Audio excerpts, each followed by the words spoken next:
Your half of the company is worthless now, Andrew said, sliding the quarterly reports across his mahogany desk. But don't worry, I'll buy you out for a generous $100,000. Consider it a parting gift. I stared at my husband of 7 years, remembering the exact moment I first suspected something was wrong. It had been 9 months ago, during a routine security audit of our company's systems. 9 months earlier, I was working late, as usual, running a new diagnostic algorithm I developed to track user access patterns across our network. As Swift Technologies founder and chief architect, I'd written most of our security protocols myself. The algorithm was just another layer of protection, or so I thought at the time. At 2 a.m., the program flagged something unusual, a series of access attempts to our core financial systems from an IP address I didn't recognize. Not unusual in itself, we dealt with attempted breaches regularly. What caught my attention was that the access was granted. Someone had high-level authorization. Maya, I called out, knowing my head of security would still be at her desk. She practically lived in the office, just like I did. Can you look at something? Maya Lynn had been with me since the early days, when Swift was just 3 people working out of my garage. She understood our systems almost as well as I did. What's up, Sophia? She asked, leaning over my shoulder to look at the screen. These access patterns, they're from Andrew's credentials, but the timing is off. He was at the charity gala with me when these were logged. Maya frowned, her fingers flying across the keyboard as she pulled up additional logs. Want me to flag it? I hesitated. Andrew was my husband, my co-CEO. We'd built this company together. Well, technically, I built it and brought him in later, but that was semantics now. No, I said finally. Just keep an eye on it. Maybe it's nothing. But it wasn't nothing.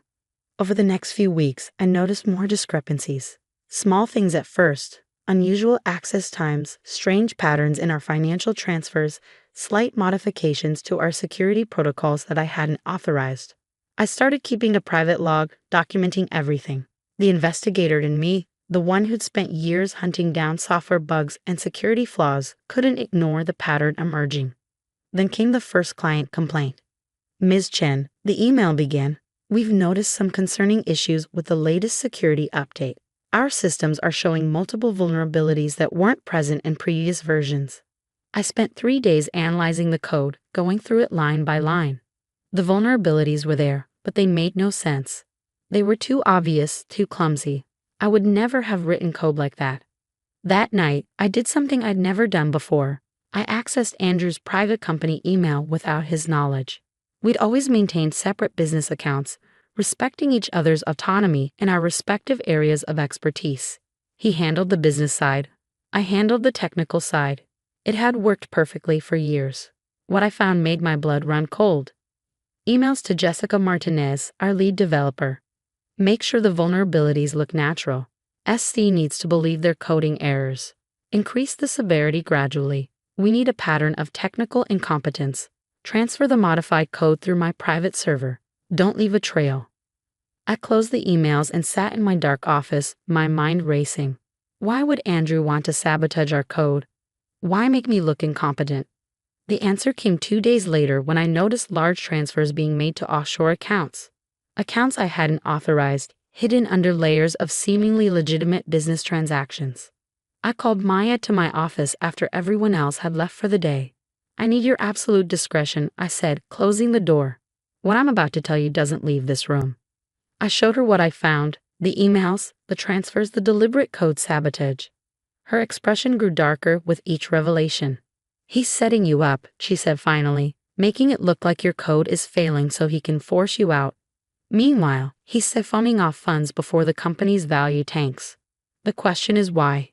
I mused, though I was already piecing it together. And more importantly, how long has this been going on? Want me to dig deeper? I shook my head.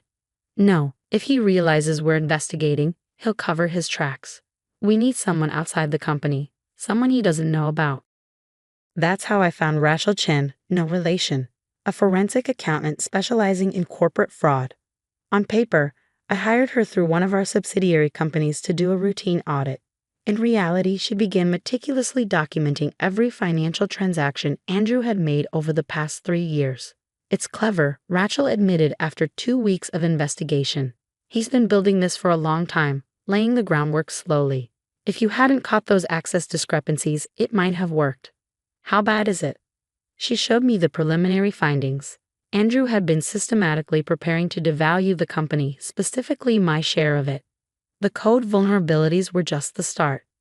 He had a complex network of fake clients, inflated expenses, and hidden accounts, all designed to make it look like my technical leadership had driven the company into the ground.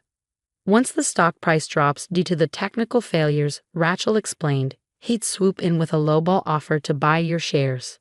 Meanwhile, the real money is already safely hidden away. And since he handles all the business relationships, clients would believe him over me. I finished. The technical founder who couldn't keep up with industry changes. A story as old as Silicon Valley. I spent the next month watching, documenting, and planning. During the day, I played the role of the distracted technical founder, too busy with code to notice business matters. At night, I worked with Rachel and Maya, building a case so solid it would be impossible to deny. We discovered that Jessica, our lead developer, had been blackmailed into helping Andrew. He found out about some code she'd stolen from a previous employer and used it as leverage. That explained the obvious nature of the errors. She'd wanted them to be found. I approached her carefully, using Maya as an intermediary. Once she realized we knew everything, she broke down and confessed, providing us with detailed records of every interaction with Andrew. I never wanted to hurt you, she sobbed in my office after hours. He said he'd ruin my career if I didn't help him. I know, I said, sliding a non-disclosure agreement across my desk. And now you can help me make it right. With Jessica's cooperation, we began feeding Andrew exactly what he expected to see. More coding errors, more client complaints, more evidence of technical mismanagement. Every mistake was carefully crafted to look real while being completely documented as deliberate sabotage. Rachel, meanwhile, followed the money. Andrew had been clever with his transfers, but he'd made one crucial mistake. He used cryptocurrency for some of the transactions, believing it would be untraceable. What he didn't know was that I developed a proprietary blockchain tracking system as part of our security suite. He's getting careless, Rachel reported one evening. The transactions are getting larger, more frequent. He thinks he's winning. Let him think that, I replied, reviewing the latest batch of evidence. The more confident he gets, the more mistakes he'll make. The turning point came when Andrew hired an external consulting firm to evaluate our technical infrastructure. He thought he was bringing in independent experts to document my failures. Instead, he hired Digital Defense Solutions, a shell company I'd set up months earlier, staffed with security experts who owed me favors. Their report was exactly what Andrew wanted, a detailed documentation of technical failures and mismanagement. What he didn't realize was that every page was another nail in his coffin, linking each failure back to his own deliberate sabotage. Through it all, I maintained my role as the loving wife and dedicated coder. We still had dinner together most nights, attended industry events as Silicon Valley's power couple, smiled for photos, and gave interviews about working with your spouse. How do you do it? Maya asked one night after a particularly convincing performance at a tech gala. Act like everything's normal? I thought about the years I'd spent building Swift, the late nights and early mornings, the sacrifices and hard choices. Because this company isn't just about money or success, I said. It's about proving that someone like me, a woman, an immigrant, a technical person, can build something meaningful. And I'll be damned if I let anyone take that away, especially not someone who claimed to love me. The final pieces fell into place faster than we'd expected. Andrew, convinced of his imminent victory, began preparing to push me out. He scheduled a board meeting to discuss the company's technical leadership challenges. He had his lawyers draw up buyout papers. He even started moving personal items out of our house, though he thought I hadn't noticed. What he didn't know was that every board member had already received a detailed dossier documenting his fraud. Every lawyer he contacted had a conflict of interest because they'd already been briefed by my legal team. Every personal item he moved was photographed and logged as evidence of premeditation. The day he finally made his move, showing me those quarterly reports and offering his insulting buyout, I was more than ready. I had been ready for months. The company's valued at $60 million, I said quietly, keeping my voice steady despite the rage building inside me. My half is worth significantly more than $100,000. Was worth, Andrew corrected, his smile widening. Before your unfortunate coding errors caused us to lose our biggest clients. Really, Sophia? You should have let me handle the technical side from the beginning. That's when I pulled out my tablet and began dismantling his world, piece by carefully documented piece. The look in his eyes as he realized how completely he'd been outplayed made all those months of pretense worth it. The aftermath was swift and devastating, for him.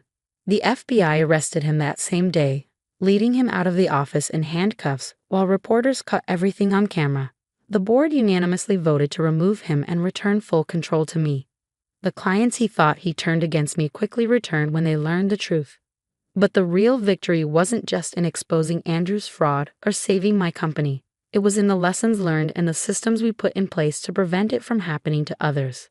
6 months later, Swift Technologies launched a new division specializing in fraud detection and prevention. Our first product was based on the very algorithms I used to catch Andrew, sophisticated pattern recognition combined with blockchain tracking and behavioral analysis. You know what the irony is? I said to Maya as we watched the product launch, if Andrew hadn't tried to destroy me, I might never have developed these security protocols. His betrayal literally helped me create our most successful product yet. Maya smiled. The best revenge isn't just about winning. It's about building something better from the wreckage. I finished. Today, a year after Andrew's arrest, I still run security audits late at night. Old habits die hard. But now, when I catch unusual patterns or suspicious activities, I think about how each potential threat is another opportunity to improve our systems, to protect others from experiencing what I went through. And sometimes late at night when I'm reviewing code, I think about Andrew sitting in his prison cell, realizing that his attempt to destroy me only made me stronger. That's the thing about revenge. When it's done right, it's not just about tearing someone down. It's about building something they never thought possible from the ashes of their betrayal.